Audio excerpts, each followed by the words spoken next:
Hey guys, I bet you guys are here because you love to cross stitch and you're trying to get organized.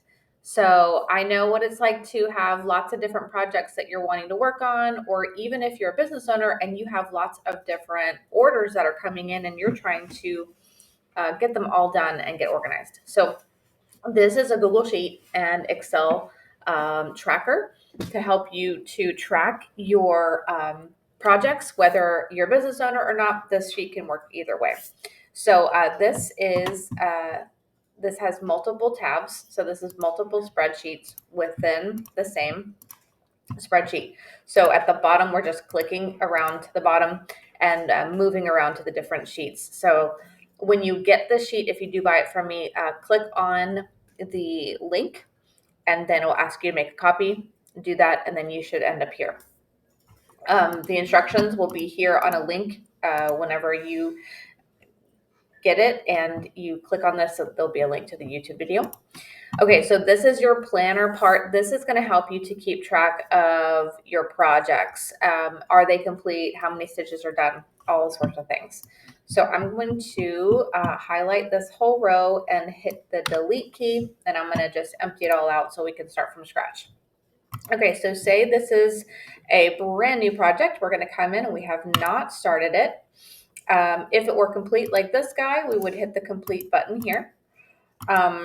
If you're in Excel, just make a little X in there, or you can even put the date. That's how that works in Excel. The project name, so say we are going to make a tulip bookmark. And the description is, colorful tulips. So I'm just typing in here the plan for project. So this is order number 234. If it wasn't for a project, for an order, you can just say, gift for mom, something like that. Category, the drop down box has gifts, accessories, all sorts of things, bookmarks, towels. So let's just call this a bookmark. Colors, we're just going to call it multicolor. So you can put your brand pattern here if you want. So we're going to just make up a brand. And if you have a link to the pattern. And then here's where if you wanted to count your stitches, you can do that. So as we put that in here, the number of stitches will count for you. And then you can put the size, whether or not it's small or large. So let's just say this is extra small. And then the date is the 2nd, and say it costs me $5 to get this, and then 30 minutes to complete. And we can put if it's a high or low priority, and what date we completed it. So say we completed it today. All right, and then this will also count the amount of projects that you have that you're working on. This is your order tracker. And so this is if you are a cross stitch business owner and you needed to track, if what orders are coming in, all sorts of things, then you can track that as well. So starting from scratch, you can just put in the date, your customer name, the address, email, all the things. And then items, so say this is a bookmark. And this is extra small. So they paid $8 for it, and they bought 5, and the shipping fee was $3.50. And is this totaling this for me? Okay, so say that's $43.50, and then we received. Okay, I didn't do the math there, but you get the gist. Of whether or not you received payment and whether or not it's complete and shipped out. Cross stitch checklist, so we can put the name and due date. So say this is the tulip bookmark, and we want to complete it by the 1st, and then we can put the plan for project. And then this is a great little checklist for you to just check off as you're going along,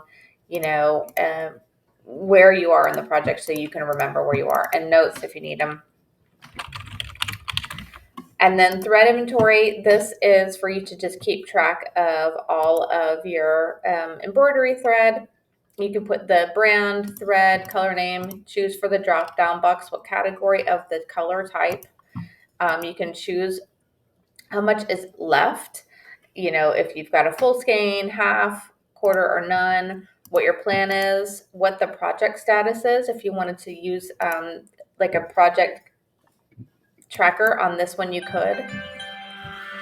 And then the cost, the number of skeins it took you, the location of where the thread is. So this would be a great place if you've got everything in boxes so you know which box it's in.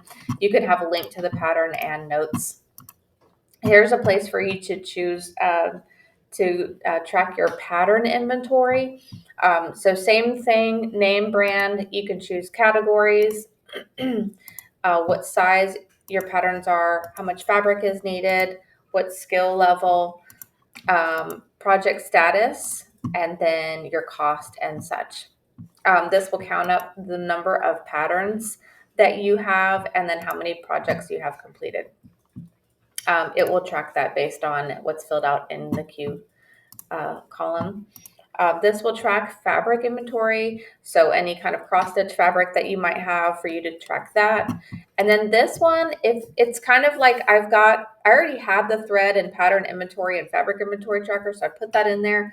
But then if you also wanted to use this one just in case, it's up to you, whatever works for you. If you don't want to use it, that's fine too. But this one you can track any kind of tools and hoops and embellishments and packaging, all sorts of things. And then this will also add up the total value of your inventory in case you needed it for business purposes. If you ever needed to change any of things in the drop-down box, if you're in Google Sheets, you just hit the edit button, and then you can come down, add another item, and then you can change the color. And then you hit done, apply to all, and it's going to change everything for you. So that's how to change that. If you wanted to change anything else like colors, you could just highlight the row and then hit the fill color button and change your color if you wanted to. This is a wish list, and this will help you to keep track of, there are patterns that I really, really want, or tools or supplies that I want that I haven't bought yet. You can keep track of that here. So it's just easy to write all those things down as well, and to check off whether or not you purchased it. The only difference is if you're using Excel, the checkboxes will not be there. You'll just have to use an X or a date, for when you when you have purchased it. So that's the only difference there. If you have any questions, let me know. I have lots of other sheets that could help you with your business. Income and expense trackers and, project planners and all sorts of things. So take a look around my shop. I'm at savvyandthriving.com, and you guys have a wonderful